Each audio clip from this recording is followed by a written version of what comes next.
સ્વામિનારાયણ ભગવાનની જય, લક્ષ્મીનારાયણ દેવની જય, શ્રી નરનારાયણ દેવની જય, શ્રી ગોપીનાથજી મહારાજની જય, શ્રી રામચંદ્ર ભગવાનની જય, શ્રી દ્વારિકાધીશની જય. પરમ પૂજ્ય ધર્મ ધુરંધર 1008 આચાર્ય શ્રી અજેન્દ્ર પ્રસાદજી મહારાજની જય.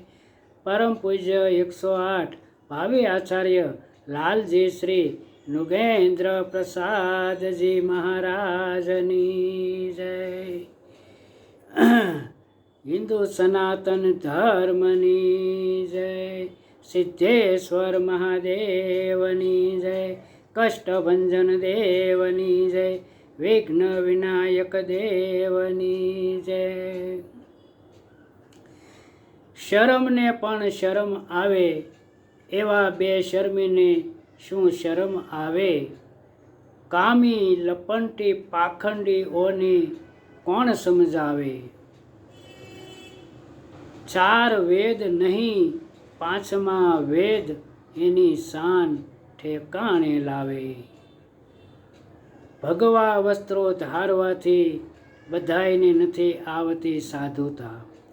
ભગવા વસ્ત્રો ધારવાથી બધાયને નથી આવતી સાધુતા. ધોળા વસ્ત્રો પહેરવાવાળા ઘણા જોયા છે સાધુથી છડિયાતા.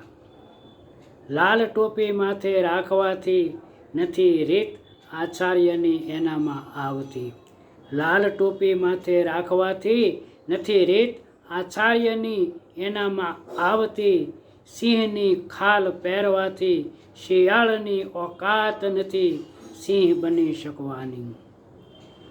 સ્વામિનારાયણ સંપ્રદાયને ધમરોળવા, બદનામ કરવા, કલંકિત કરવા અમુક સાધુઓ સાધુતા ભૂલી શૈતાન બની ગયા છે.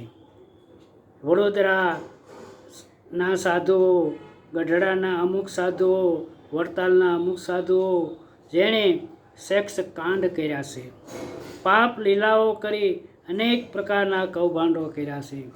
ગઢડાની ચૂંટણીમાં મતદાર યાદીમાં સાચા મતદારોના નામ કાઢી ખોટા મતદારો ઊભા કરી કાવતરા કરી ચૂંટણી જીતી.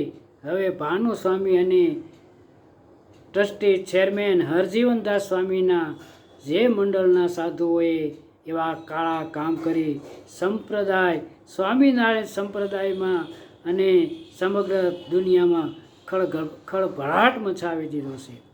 આવા સાધુને બચાવવા હરજીવન સ્વામી હવાતિયા મારી લાગવગ કરી કરવામાં કાંઈ પણ કરી છૂટવા દોડાદોડ કરે છે. હે સ્વામિનારાયણના સાચા સહજાનંદી સિંહો જાગો. આવા બે બદામના નફટ લંપટ સાધુઓની શાન ઠેકાણે લાવવા મેદાનમાં આવો. આના ધોતિયા કાઢી ભર બજારમાં ઉઘાડા નહીં પણ છડ્ડી ભર્યા હાંકી કાઢો અને સંપ્રદાયના સડાને અને જે સડો કરાવે છે એવાને કાઢવા કટિબદ્ધ થાવ. જેમ મુંબઈ, સુરત, વડોદરાના હરિભક્તો સહજાનંદી સિંહો બની વડતાલ મંદિરના ચોગાનમાં હુંકાર કર્યો, ગર્જના કરી, તેમ ગઢપુરમાં સૌરાષ્ટ્રના તમામ ગામ શહેરના સહજાનંદી સિંહો ગઢપુર ગોપીનાથજી મહારાજના પ્રાંગણમાં આવીને હુંકાર કરો, ગર્જના કરો અને હે સહજાનંદી સિંહો અવાજ કરો. આવા લંપટ સાધુઓને ભગાડો, સ્વામિનારાયણ સંપ્રદાયને બચાવો. વડતાલ, ગઢપુર, જૂનાગઢના હાલના જે દેવપક્ષના ટ્રસ્ટ વહીવટદારો વહીવટ મૂકો. જોઈ લીધો તમારો વહીવટ જોઈ લીધો છે અને જોઈ લીધો છે તમારો વિકાસ. સ્વામિનારાયણ સંપ્રદાયને કલંકિત કરી બદનામ કરતા કેટલાક નફટ નમાલા સાધુને બદનામ કરતા હરામખોર સાધુને છાવરવા, બચાવવા, પ્રોત્સાહન આપવા સિવાય આ ટ્રસ્ટી અને ચેરમેને બીજું કાંઈ કામ કર્યું જ નથી ને સંપ્રદાયને આજે દુનિયાની નજરમાંથી નીચો પાડી દીધો છે. સરકારશ્રીને વિનંતી કે આવા સંપ્રદાયને બદનામ કરતા સાધુઓ બેફામ બની ન કરવાના ગોરખ ધંધાઓ કરે છે તો તેની સામે કેમ કોઈ પ્રકારની કાર્યવાહી નથી કરતા? તો જેમ બને તેમ આવા સાધુઓ અને હાર ટ્રસ્ટી ચેરમેન સામે કડક કાર્યવાહી કરવા વિનંતી.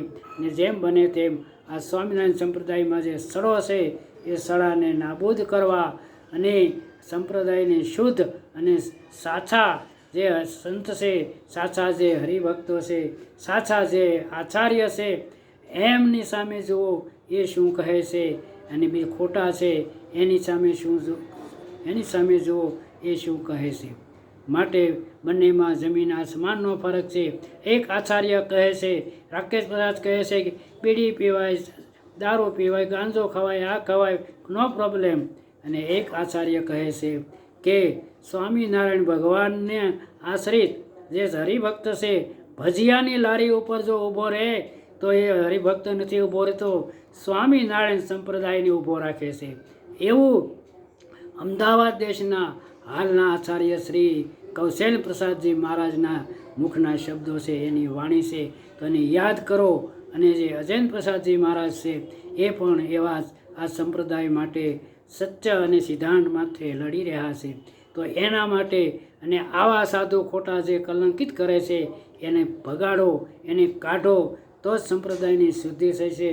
નકર આવા સાધુઓ આ સંપ્રદાયને બદનામ કરવામાં કંઈ બાકી રાખ્યું નથી ને રાખશે પણ નહીં. આવા સાધુઓની શાન ઠેકાણે લાવવા સૌ હરિભક્તોને મેદાનમાં આવવું પડશે. અને એ વિના આ સાધુઓ સુધરશે નહીં. આ કહેને કે રીંગો કેમ રીંઝે, આણંદ કે પરમાનંદને રીંગો કેમ રીઝે, તો એ કયામાં ન રીઝે, એ મારે રીઝે, એને ઢીકે રીઝે. એવા એ આ સાધુ છે. કહેવાથી કે આ રીઝે એવા નથી, એને તો તમાચા મારીને હાંકી કાઢવાથી આ સાધુઓની શાન ઠેકાણે હશે.